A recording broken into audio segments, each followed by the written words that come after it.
Hi everyone, today we are going to learn about the chapter 1 biology of class 10 life process. Right. First we have to understand what we mean by life process. Life process means these are the process which is actually needed for an organism to support their life. That means we are dividing the organism into living and non-living. Living means they will continuously grow and they will be having development and they will reproduce and they will have performing different metabolic activity and all. For all this activity, they need some energy, right? So these are energy production, right? So that all the utilization, the entire activities, this is only for the living organism. So these all activities we are telling are, that's actually called the life process. So we can simply say that all the process which is necessary for an organism to support their life, to stay alive, they are called life process. Right? So there are different life processes are there. Some of the major life processes we are going to discuss in this chapter are nutrition, respiration, transportation and excretion. First we will go one by one. First the nutrition. Right. So what do you mean by nutrition? Nutrition is a process of taking food, right, and its utilization in various biological activities. That means first we will take the food, right, that will be converted, that will be processed and that can be utilized for various biological activities, in the sense for growth, for the development, for any other activities. That energy that produced from the nutrition process will be utilized. So the entire process, we can say that the process of taking food, right, and its utilization in various biological activity is called the nutrition. The nutrition, if you are going for the types of nutrition, we can divide the type of nutrition, the entire nutrition into two types. One is the autotrophic mode of nutrition and the heterotrophic mode of nutrition. From the name itself, you will easily understand what I mean by autotrophic mode of nutrition and the heterotrophic mode of nutrition.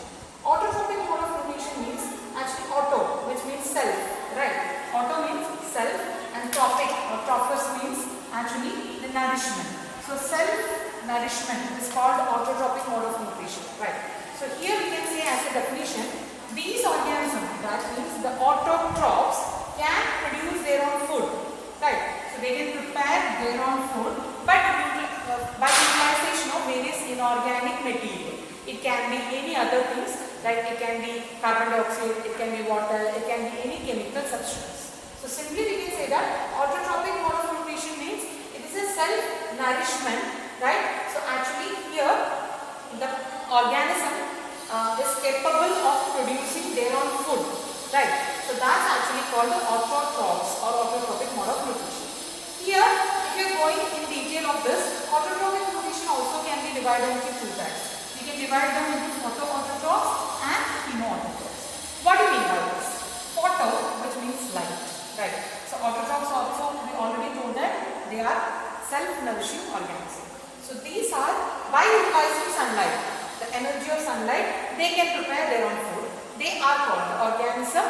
They can prepare their food by utilization of sunlight or light. They are called photoautotrophs. For example, our green plants, some of the algae, even cyanobacteria, the blue-green algae. These all can produce their own food by the utilization of sunlight. So what do you mean by chemoautotrophs? Here only the difference is that the chemo, they can also produce their own food, but by the utilization of some certain chemical substance. For example, methanogens, methane producing bacteria, sulfur bacteria, and there are so many other bacteria which are considered as chemoautotrophs. That means they can produce their own food, but not by using sunlight, but using some chemical substance. I hope it is clear. Once again I will repeat, what do you mean by life process? The process which is necessary for an organism to sustain or to support their life. So the major life process we have divided into nutrition, respiration, transportation and excretion. Here I will give you some more idea of the introductory idea here. Nutrition means we are taking the food, right? We already told that taking the food and that can be utilized for different biological activities. So the food we are taking, that will be converted into smaller molecules. That means, for example, the food we are taking, it may contain carbohydrate, fats, oil, vitamin, whatever it is, right? These all different products will be there. That all together, that will be converted into a singular molecule, which can be a carbohydrate or glucose, right? And now that glucose will be utilized, right, for the production of energy. That process is called the respiration, right? So the glucose we are getting from nutrition, the digestion. After that, the glucose will be utilized here in the respiration process for the production of energy, which will be in the form of ATP. Now this ATP or the energy produced from the respiration can be utilized for transportation. Transportation is the nutrients we already absorb. It has to reach in different parts of our body. Then only the body can grow properly and all. Right. So that will be happen through the blood. In an animal, it will be happen. The transportation will be happen through blood system or the circulatory system. So we can give another name for that. That's called circulation in animals. Whether in plant there is no system like that. They have xylem and phloem that we have already learned in class 9. We'll go in detail anyway. Right. So that's called transportation. Now, after all these things, all organisms, that means all the cell organism, the different body parts, they all got this nutrients, energy and everything. Now that will be utilized for their different activity. After this activity, there will be some waste material will be there, like carbon dioxide will be there after respiration, right, or some water will be there, or any other waste material, urea, uric acid, some other materials will also be produced. That has to be ejected, right, that has to be removed from our body, otherwise the body cannot perform very well. The waste material will accumulate in our body, so that must be removed properly. So that will happen in the excretion process. I hope you have a somewhat introductory idea of this major life process. Now we will go in detail of one by one. So first one, the nutrition, which is the process of taking food and utilization of that food into various biological activities. Right. So if you are dividing the mode of nutrition, if you are considering, there are two mode of nutrition is there. That's actually autotrophic mode of nutrition and the heterotrophic mode of nutrition. Autotrophic means which is actually they can prepare their own food by utilization of inorganic material, right? By using sunlight or the light, they are called phototrophs. By using chemicals, then they are not called chemotrophs. Now, if you are going for heterotrophic mode of nutrition, right? This is actually depending on the autotrophic plant, right? So they are heterotrophic mode of nutrition. We will go in detail of that. First, the autotrophic mode of nutrition we will finish. Then we will go for the heterotrophic mode of nutrition. The autotrophic mode of nutrition is actually fulfilled by a process, right, called photosynthesis in plants, right. So what they are doing, autotrophic mode of nutrition is fulfilled by a process called photosynthesis in plants. What they are doing, these autotrophs, right, they will take carbon dioxide from the atmosphere, water from the soil. These both are inorganic substances, right, and that will be converted into organic substance such as carbohydrate, or we can say that glucose, by the help of sunlight and chlorophyll. So the entire process is known as photosynthesis. Simply we can say that photosynthesis is the preparation of food by green plants or any other autotrophs, we can say that. But here actually what is happening, we are taking the inorganic substance such as carbon dioxide and water, which will be converted into organic substance, carbohydrate or glucose, in presence of sunlight and chlorophyll.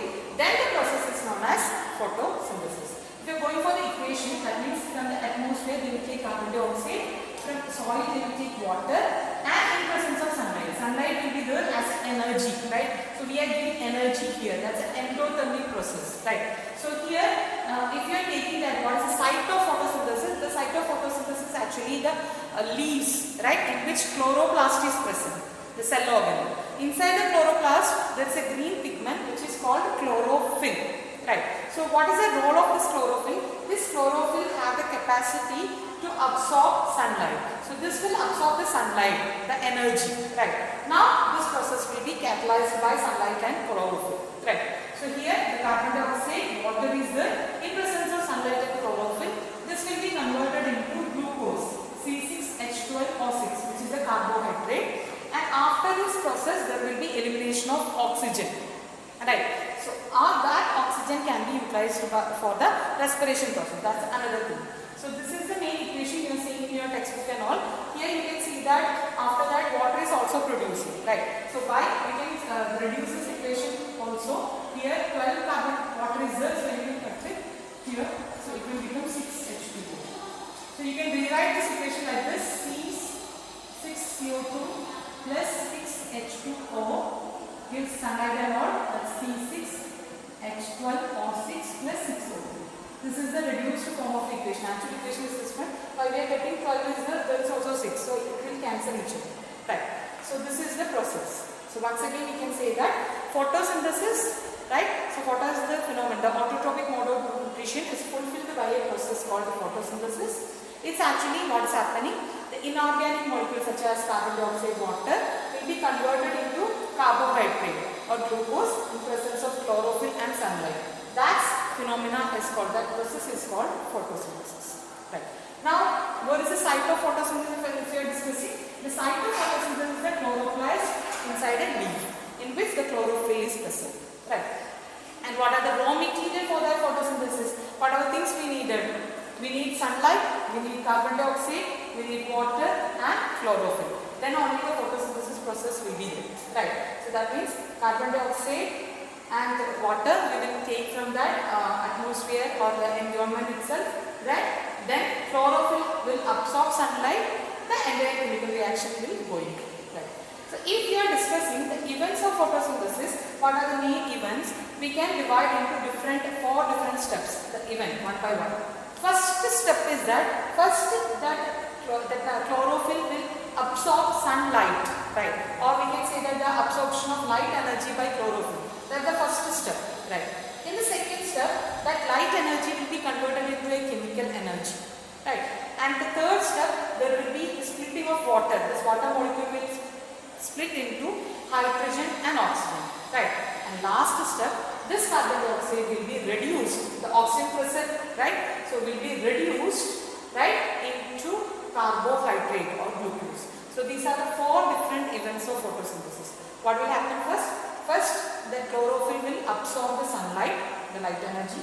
In second, that light energy will be converted into the chemical energy. And in the third step, it will be, the water molecule will be split into hydrogen and oxygen, right? And in the last step, the carbon dioxide, right, reduction of carbon dioxide will be there into carbohydrate, right.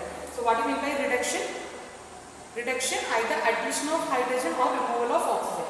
So from that carbon dioxide, the oxygen will be removed and other molecules, that all the addition will be there, or here H2, the H2 and O2, that will be split from the water, that hydrogen will be added there and it will be converted into the carbohydrate or glucose, right? So we don't need to go in detail of that. So here you have to understand only this thing, the reduction of carbon dioxide will happen into carbohydrate or glucose. These are the four different steps of photosynthesis.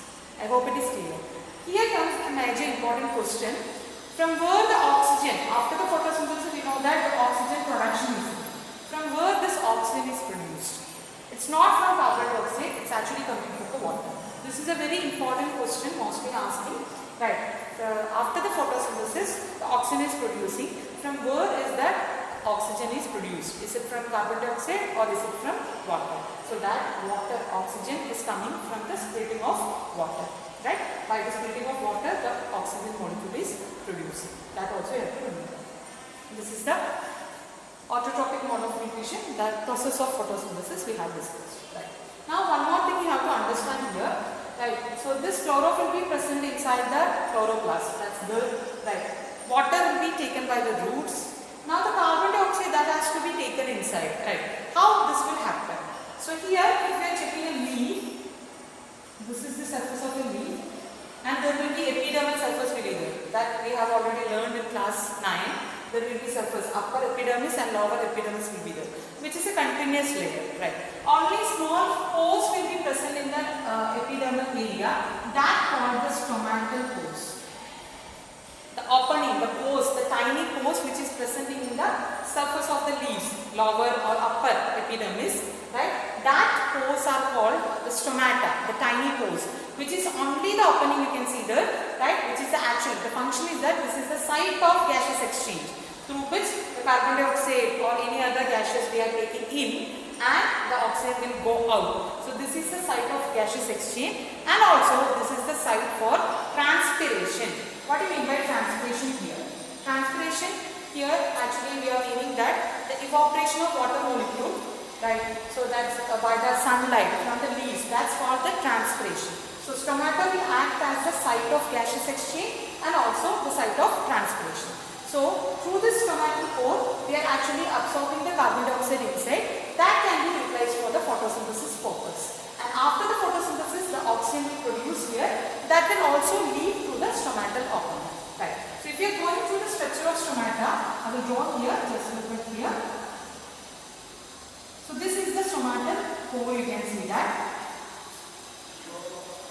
There will be some subsidiary cells will be there. Right. This is the stomatal structure. This pore is called the stomata. The stomatal pore is actually guarded by some kidney-shaped cells, which is called guard cells.